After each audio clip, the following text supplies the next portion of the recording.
eu vou falar com vocês sobre as orientações e os cuidados que nós temos que ter em relação às pessoas com hemofilia.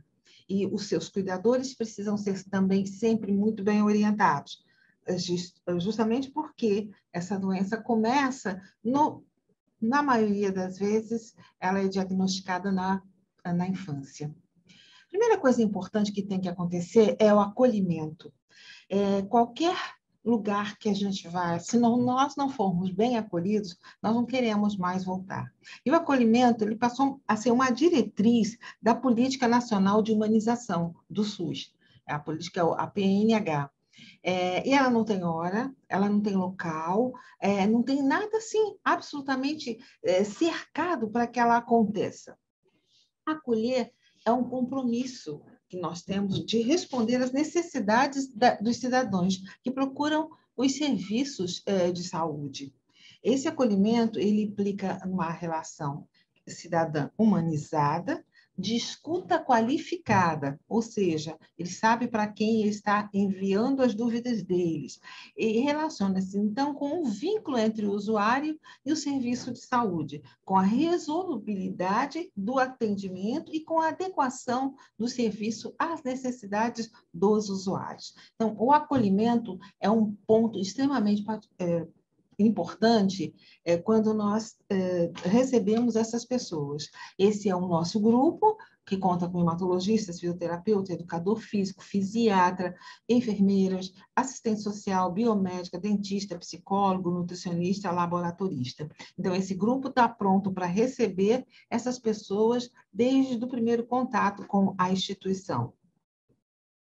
Bem, eu falei em vínculo. A coisa mais importante que nós temos de imediato é que esse vínculo precisa ser criado entre o profissional ou os profissionais e o paciente. E é um fator estruturante, né, que vai processar um ponto muito importante no tratamento.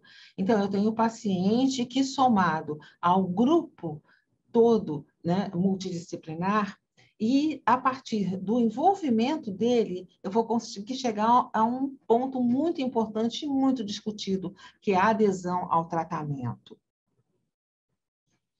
Nesse acolhimento, a gente faz informação sobre a rotina institucional, faz informação sobre direitos e deveres.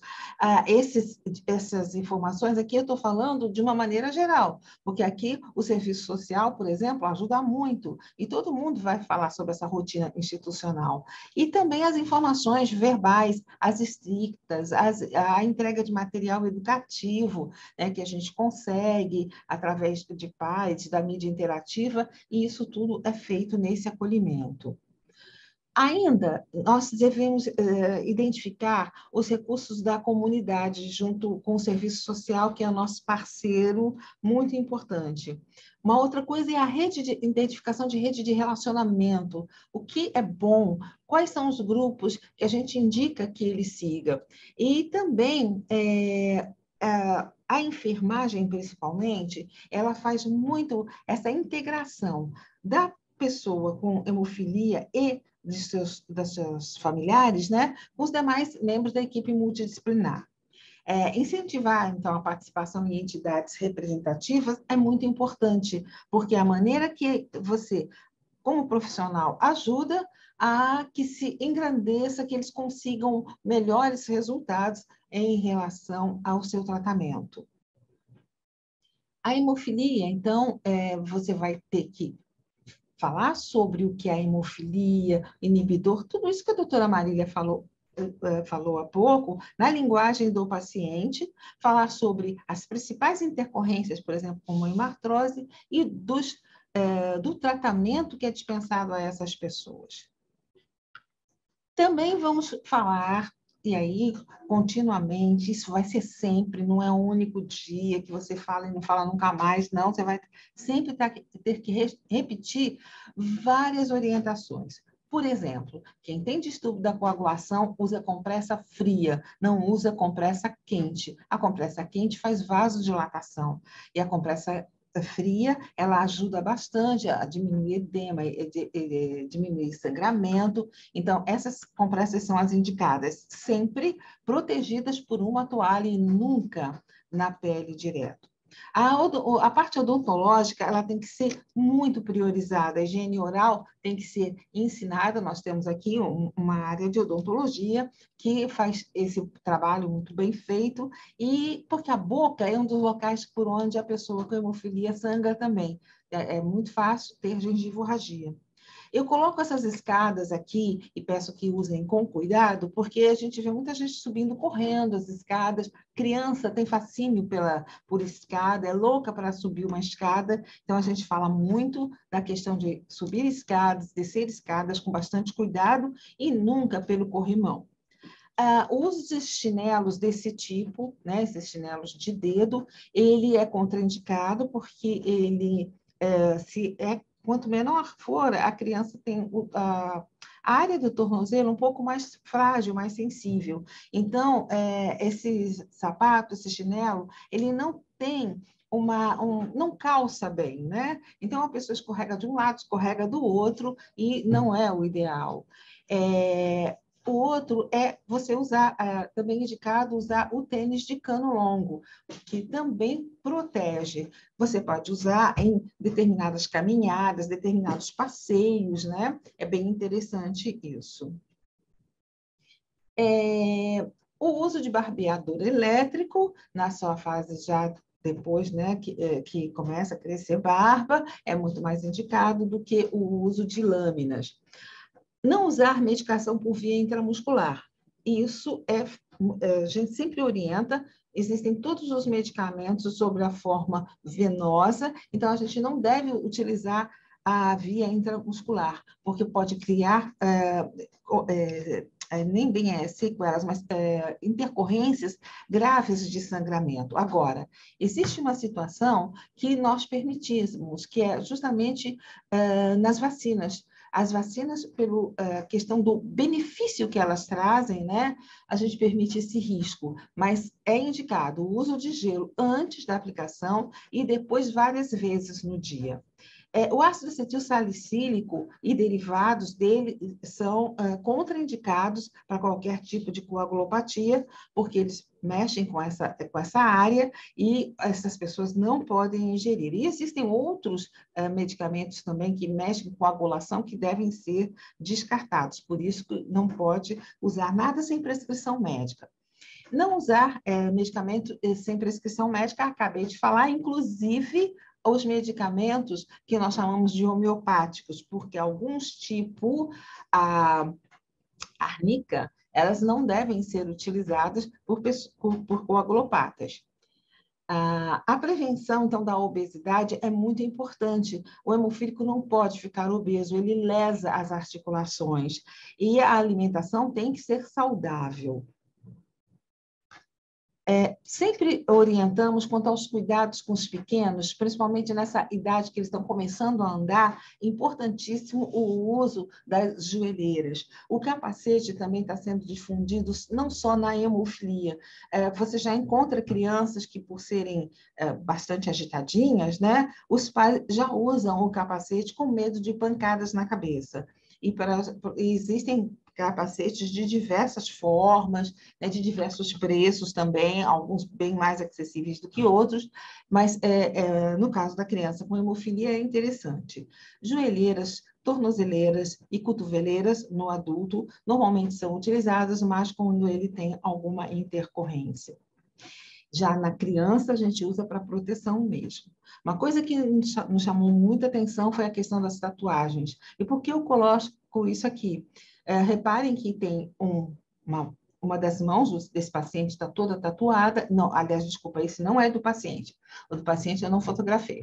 Eu peguei uma outra que era tipo da que ele usou, que ele colocou, e também de braço até antebraço. Eles não podem esquecer que eles são utilizados para as infusões dos fatores que eles utilizam. E isso dificulta bastante, além de estragar também a tatuagem. Mas o pior é a dificuldade que esse tipo de tatuagem causa. Já A Sociedade de Doenças Crônicas, ela diz que todas as pessoas que têm uma doença crônica deveriam utilizar em um local de fácil visão, né, dizendo o que tem. E aqui um paciente escutou isso e ele colocou, né, o nome, a doença dele e o número do prontuário dele, né? O outro colocou só que ele é hemofílico. Então, isso, dessa forma, a gente aceita. Da outra, ele pode fazer a tatuagem onde ele quiser, menos nos locais que faz uso de infusão do fator. A fisioterapia é uma grande companheira, assim como o gelo, né, das pessoas com distúrbios da coagulação e principalmente da hemofilia. Ela previne o dano articular, né, e ela fortalece a musculatura, estabilizando as articulações. Além disso, ela tem que ser feita tratamento posterior às intercorrências hemorrágicas. A questão dos esportes, eu não vou entrar nesse detalhe, porque o doutor Silvio vai falar melhor sobre isso, assim como em relação aos esportes e exercícios físicos, que também são importantes para a qualidade de vida de qualquer pessoa. Imagina para essas pessoas que precisam ter fortalecimento muscular, né? E também previne as sequelas musculares e articulares. Então, a gente tem uma outra área interessante que faz parte desses esportes é as bicicletas, que antigamente não se deixava que o hemofílico andasse de bicicleta. Isso já é liberado, sendo que eles precisam usar as proteções. Está ali nosso amigo com cotoveleira, capacete, joelheira, e eu botei o tênis aqui embaixo, né? Que é para essa proteção. Algumas bicicletas já vem com esse kit junto, né? E vem com ombreiras também. E outro esporte interessante, importante para as pessoas com hemofilia é a natação, que é um esporte bem completo e que fortalece e impede muitas hematomas e muitas hematoses, a não ser aqueles provocados por um trauma. Cuidado com o futebol, porque a bola continua fazendo as suas ações, né, ruins para a pessoa com hemofilia. A bola, as cotoveladas, os chutes, isso tudo vai continuar existindo, porque faz parte do jogo. Então, precisa de muito cuidado e o ideal seria realmente não incentivar. E não participar de lutas, né? Porque essas lutas, esse contato físico não é permitido na hemofilia. Isso causa traumas muito importantes e de difícil correção. Aqui eu trouxe uma das mães dos nossos pacientes, ela se preocupa muito com essa questão do acesso venoso, e esses brinquedinhos são brinquedos articulados, né? E que a criança mexe muito com a mãozinha, porque você não consegue botar uma criança para ficar apertando uma bolinha para fortalecer a parte de acesso venoso. Já no brinquedo, ela faz automaticamente. E lembrando também que brinquedos para eles não podem ser ásperos, muito menos pontiagudos. E essa é uma coisa que as mães precisam tomar bastante cuidado. E quem for dar presente para hemofílico, por favor, também pense nisso, né? Não pode dar brinquedos ásperos e não pode dar brinquedos pontiagudos. E evitar dar bolas também, né? Vamos falar um pouquinho que um dos pontos importantes que, com o decorrer do tempo, vai acontecer, e muitas vezes não demora muito, é o treinamento para a autoinfusão dos fatores da coagulação. Pode ser a autoinfusão ou pode ser aquela que os cuidadores, né, os responsáveis, fazem nos seus filhos ou nas pessoas que eles cuidam. E isso também é um grande passo de liberdade. É a partir daí que você vai poder fazer muitas coisas, participar, viajar, sem o risco de ficar preocupando. E se faltar o fator? E se eu tiver alguma intercorrência? Então, o treinamento para autoinfusão é muito importante. Uma outra coisa que é preciso que, como em outras doenças crônicas, a pessoa com hemofilia ande com uma identificação. Essa carteirinha é fornecida no nosso prontuário eletrônico. Todas as pessoas com hemofilia podem solicitar, já sai com nome, endereço, tudo direitinho, e só acrescenta uma foto. Se perder, não tem menor problema, a gente imprime quantas forem necessárias, e depois, por conta do crescimento, é necessário mesmo fazer a troca. E uma outra coisa muito importante é esse diário de infusão. Por que a gente pede tanto esse diário? Por que a gente pede que preencha corretamente? Não esqueça de botar nenhuma intercorrência, porque se essa pessoa começar a ter intercorrências sequenciais, nós temos que entrar com algum tipo de intervenção. Pedir para antecipar a consulta, passar pelo fisioterapeuta, pelo fisiatra, pelas outras especialidades, né? Sempre visando que essa pessoa tenha a quantidade menor de intercorrências. Então, vamos ver o que está acontecendo, né? Então, é muito importante que o diário seja preenchido corretamente a cada infusão. Outro ponto, que é esse da questão do garrote. Infelizmente, esse de látex é o que normalmente se tem nas instituições, agora tem um outro mais larguinho, enfim, mas ele não é o ideal. Se for esse de látex, como mostra essa imagem, é preciso você proteger com uma camiseta, com um tecido, porque ele pode causar um hematoma no local. O ideal mesmo é esse azulzinho, só que ele é de uso individual, porque ele é de tecido, né? Um elástico que é recoberto de tecido, de algum um tipo de tecido, né? E o que acontece? Não pode ser para várias pessoas, é de uso individual e a gente sempre está distribuindo, né, quando nós temos para os nossos pacientes. Isso daqui nos causa muita preocupação, que são os acessos, o acesso venoso, né, da pessoa com hemofilia. A gente tem que lembrar que vão ser muitas vezes, pelo menos 3 vezes por semana. Então, os acessos são esses que vocês estão vendo, e eu faço questão de ressaltar esse do pulso que tem um não bem grande. Por quê? Porque é uma área que tem toda a parte de artérias superficiais, e que são usados, por exemplo, em gasometria, para mensurar a gasometria. E se você puncionar nessa região, você pode perfurar uma dessas artérias e vai jorrar sangue, né? Vai jogar sangue longe, e não é o ideal. Então, essa é a área que nós não aceitamos. Uma outra coisa é não, se for necessário puncionar uma veia profunda, por exemplo, como jugulares ou femorais, a preferência sempre vai ser para a femoral. As jugulares, elas não devem ser puncionadas assim praticamente nunca. O ideal é que sejam sempre feitas as punções profundas nas femorais. E aí, isso a gente sempre fala quando o paciente interna em outra instituição, e tomando sempre muito cuidado em relação à retirada desses dispositivos. Normalmente, nos locais de punção, a gente vai exercer uma pressão suave, né? Pelo menos 5 minutos com o braço sempre esticado, nunca com o braço dobrado. Essas diretrizes são da OMS, são também de vários tratados de hematologia, né, que dão esse cuidado. E na nossa prática também, quando eu infundi fator no paciente, quase que o tempo de 5 minutos, até nem precisa tanto, imediatamente eles respondem.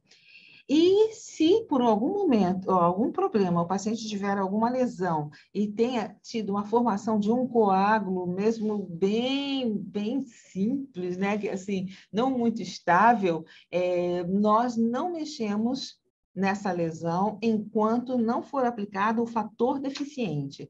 Só depois de 20 minutos que você aplica esse fator é que você pode começar a fazer as atividades. O fator, quando se aplica, ele tem uma ação, a maior ação dele ocorre em 3 horas, né? Depois começa a declinar. Então, até alcançar essas 3 horas, você pode fazer tudo, cirurgia e tudo mais. A única coisa que vai ser diferente é a quantidade que vai se aumentar, o percentual que vai se aumentar, que não é igual, por exemplo, para uma hemartrose, uma cirurgia, né? A cirurgia, você tem que levar o fator a 100%, e numa hemartrose, num hematoma simples, não é tudo isso, né? Não é tudo isso.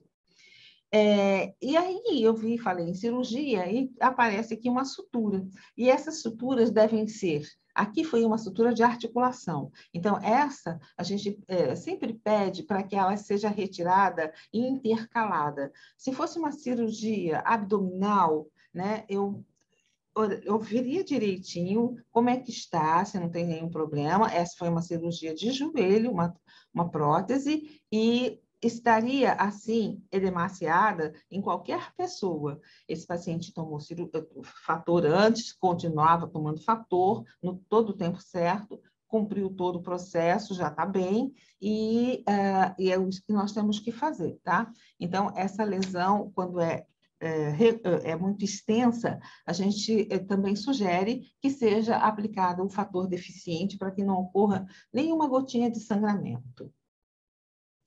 Ferimentos na cabeça, sangramentos de cabeça, são muito preocupantes. Um dos riscos que a pessoa com hemofilia pode ter é uma hemorragia intracraniana. Então, é importante que se preste atenção a isso. Os pais sempre são orientados que qualquer pancada traga no hemorrio. Erre pelo excesso, não erre pela falta. Então, a gente sempre pede que traga, ele vai ser avaliado neurologicamente, por exames clínicos e por exames de imagem também, e nós vamos sempre ver isso. E qualquer sinal, sintoma de uma hemorragia intracraniana também, começou a ter hematoma, contusão na cabeça, aquele hematoma sobre os olhos ou na área atrás das orelhas, aquela cefaleia que não para e aquele vômito em jato, traga, que nós orientamos que traga imediatamente para a instituição. Uma coisa interessante que a gente gosta de fazer são os treinamentos da nossa equipe e também da Hemorrede, né? Além disso, nós temos as residências, a residência multiprofissional que nós temos aqui. E eu coloquei 2019, parece que não acontecia nos outros anos, não, sempre aconteceu. É que 2019 passou a ser até um marco para a gente, porque a partir de então os nossos treinamentos mudaram, né, um pouquinho e passaram todos a ser online, né?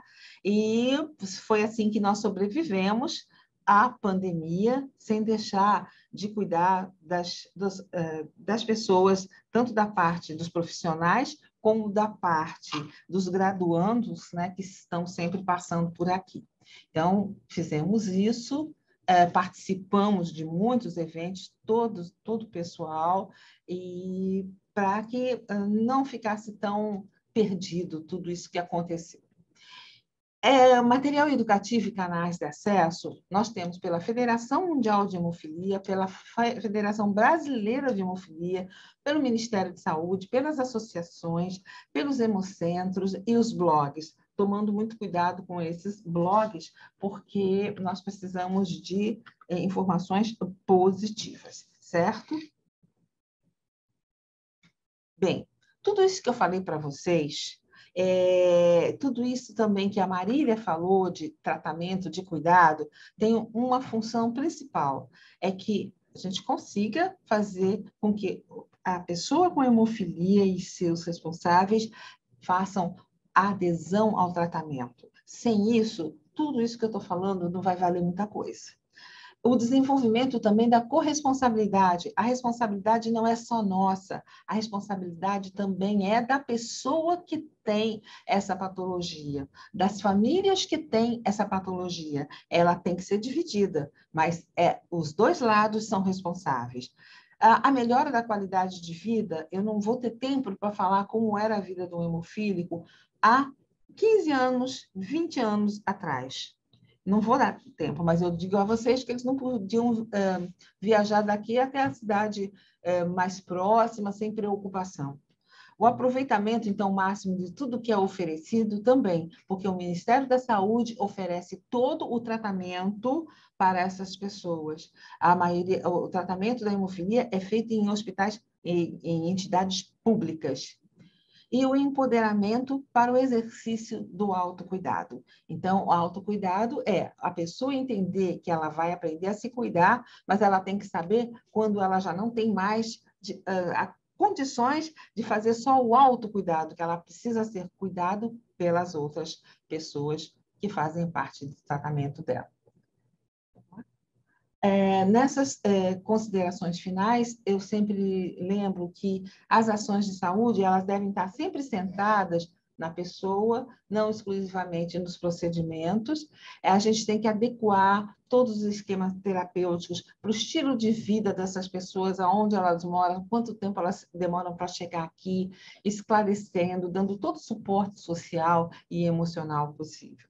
E os profissionais de saúde, eles também precisam se manter sempre atualizados para que utilizem estratégias, né, para promover a adesão ao tratamento dos pacientes também. Enfim, é uma área muito, muito interessante. Não me deixem ficar falando, porque eu não paro nunca mais, né? Então, eu deixo aqui o meu contato. Se alguém quiser falar alguma coisa, pedir alguma coisa, pode entrar no meu e-mail, sem o menor problema.